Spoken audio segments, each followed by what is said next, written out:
Right? So then I'm sitting there having a moment where I'm thinking about what's my new life, right? Because my reality changed. Listen, life unfolds, life unwinds, all that stuff happens. So now I get to live anywhere I want in the entire country, right? Moving out of Los Angeles, I got a little cash, and I'm like, I'm gonna post up in cities all over the country. Where am I gonna live? And I go, you know what I'm gonna do? I'm gonna get a shipping container house. And this is gonna be awesome. I'm gonna get a shipping container house, and I'm gonna drop the shipping container house in about 30 acres, right? It's gonna be in the middle of 30 acres. I'm gonna have a long gravel driveway with colored markers along the driveway. That way, if a vehicle's approaching, I'll know how many yards out that vehicle is. And unless your vehicle doesn't say Domino's or Amazon Prime, I'm putting a bullet through the engine block.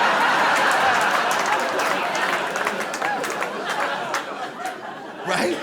But then I'm like, you know what? I can't even live that. That's probably how I really want to live. But now that I'm single, I can't find some woman and be like, hey, you should come out to my place. Okay, where do you live? All right, it's gonna get weird.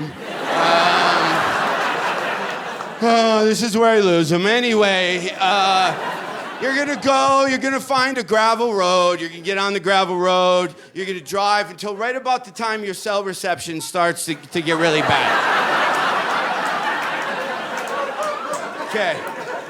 Right about the time it switches to Rogers, you think you're in Canada, you're gonna keep going, and then you're gonna come to a river.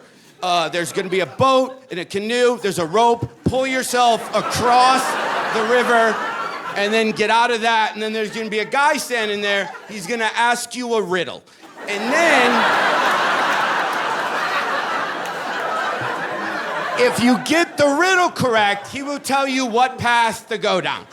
Then you'll go down a path, and then you're gonna see a shipping container house. You're gonna think that's mine. That's a decoy, that's the burner container. Mine is actually buried under that in case there's surveillance from the air. So that's exactly, because I don't know how solid my divorce agreement is. So I'm gonna be living underground for a little bit longer.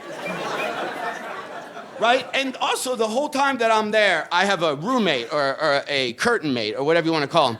And this gentleman, this was Christmas Eve, by the way, that I went into the emergency room. So it was Christmas Eve. The guy next to me is about 70. He cut his hand carving turkey for Christmas Eve, right? And the whole time he's there, this guy is complaining about the millennials who are working at the hospital.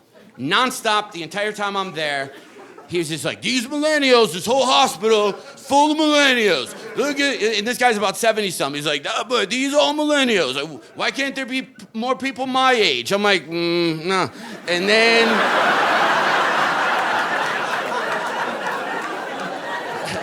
did that guy just fall asleep working on me? Right, so, why is he eating all my Jell-O? That's my Jell-O. Right, so the whole time, he's just like, these millennials, and then some kid was having a hard time, like a tube fell off or something, that, you know, and he's like, see, he doesn't even know how to run that machine. I'm like, dude, stop talking. You're 70-something, you don't know how to work a knife. You cut your hand open, everyone knows you cut away from you. You cut away. That's Cub Scout week 1 right there. You don't cut towards you. Why don't you worry about what you don't know how to do in life and let everybody else figure out theirs, right?